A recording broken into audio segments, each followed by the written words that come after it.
आज विश्व हृदय दिवस रे भुवनेश्वर थिबा सनशाइन हॉस्पिटल तरफ हृदरोग और सुस्थ हृदय सचेतन लक्ष्मी सागर मेलन पड़िया हृदरोग और स्वास्थ्य रोग विषय सचेतनता परामर्श दिखाई। यह मेलन पड़िया मुख्य अतिथि भाव आईन मंत्री श्रीजुक्त पृथ्वीराज हरिचंदन, कॉर्पोरेटर श्रीजुक्त जगन्नाथ प्रधान, सनशाइन हॉस्पिटल हृदरोग विशेषज्ञ माने उपस्थित रही जनसाधारण माने किपरि सुस्थ जीवन यापन करेंगे से विषय विस्तृत आलोचना करथिले।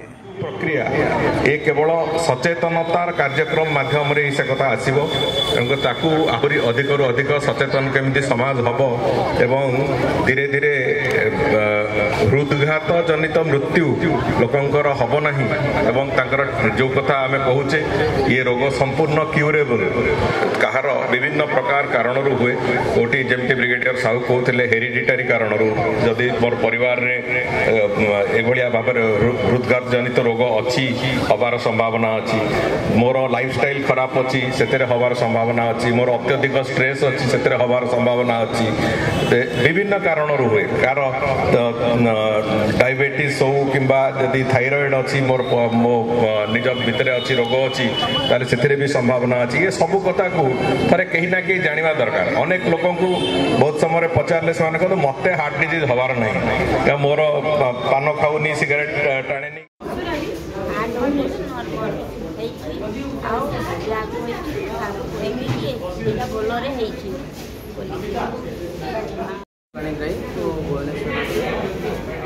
हार्ट ऑपरेशन दरियार ना साधारण बिकज मुझे जो फील हार्ट मानने प्रोब्लेम अच्छी हस्पिटाल सार देखे एंड सार ऑपरेशन ऑपरेशन जान नॉर्मल मैंने जमी चला सब ठीक ठाक अच्छे एंड ठीक टाइम जब आम परामर्श ना डॉक्टर मैंने ठीक ठाक रहीपर आप डर किसी ना आराम से हॉस्पिटल जाते डॉक्टर को देखा किसी समय ट्रिटमेंट करा।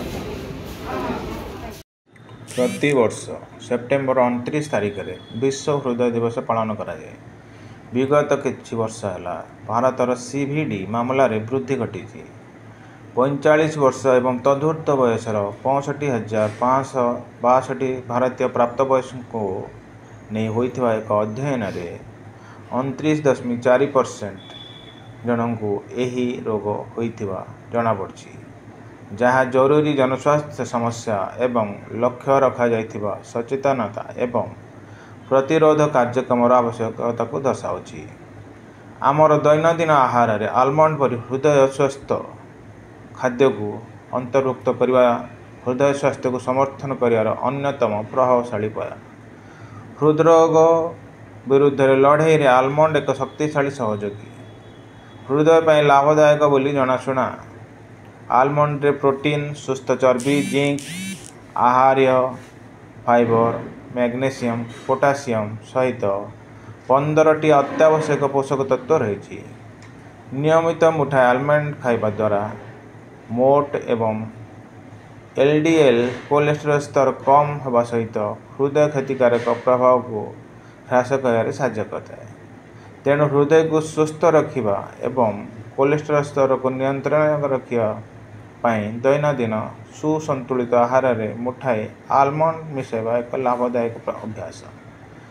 सर्वोत्तम अंश हेउची आलमंड जेकोसी रूप से अत्यधिक बहुमुखी एवं पौष्टिक अटे, जहाँ यह दिन जेकोसी समय एक सुविधाजनक स्नैक्स विकल्प करता है। एक सामग्रिक सुस्थ आहार अंश भाव दैनिक 42 ग्राम आलमंड स्नैक्स सेवन द्वारा अनेक हृदरोग संकट करकरे उन्नति आसी है बोली अमेरिकार हार्ट एसोसिएशन जर्नाल रे प्रकाशित एक अध्ययन जनापड़ी। पेट चर्बी एवं अंटार आकार आलमंड स्नैक्स द्वारा ह्रास पाई था। विश्व हृदय दिवस पर टिप्पणी दे बॉलीवुड अभिनेत्री सोहा अली खान कहते सुस्थ संतुलित आहार बजाय रखा एवं सक्रिय रहा हृदय स्वास्थ्य पर आवश्यक अटे, अत्यावश्यक अटे। उभय मोर एवं मोर परिवार जहाँ प्राथमिक अटे। जंक खाद्य सीमित रखा एवं आलमंड भली स्वास्थ्यकर विकल्प बाछिया निश्चित करी आम खाद्य विकल्प विषय में सबुबले सचेतन रही है। मोर दैनंदिन दिनचर्या मु आलमंड उपर निर्भर करे। मत अधिक समय धरी ता तृप्त रखे एवं अस्वास्थ्यकर स्नैक्स रु दूरे रही साहाय्य करे। 40% सेतेबेले पेशेंट आम पाखु आसुछि जेतेबेले तार अत्यधिक समस्या देखा जाउछि एवं सेतेबेले से नेउरा गुहारी होउछन्ति जे सर हमर जीवन बंचाई दियंतु। ए दिवस माध्यम मो लोक मान पाखे ए वार्ता पहुंचाइବାକୁ चाहूछि जे आपण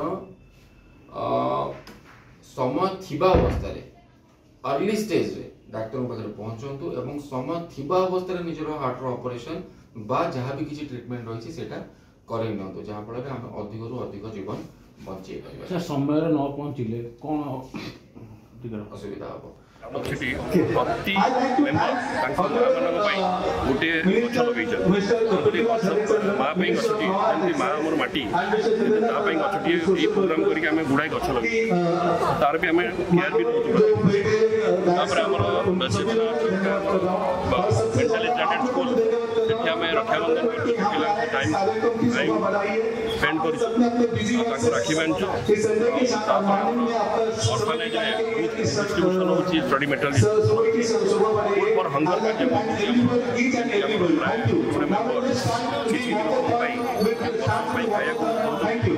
पहुँचू लोक पाखे आमर रसुलगढ़ कैंप प्रति वर्ष हुए जोटा कि कल्चरल प्रोग्राम। भुवनेश्वर स्वर्ण प्रभा नायक रिपोर्ट पर्यवेक्षक ओडिशा।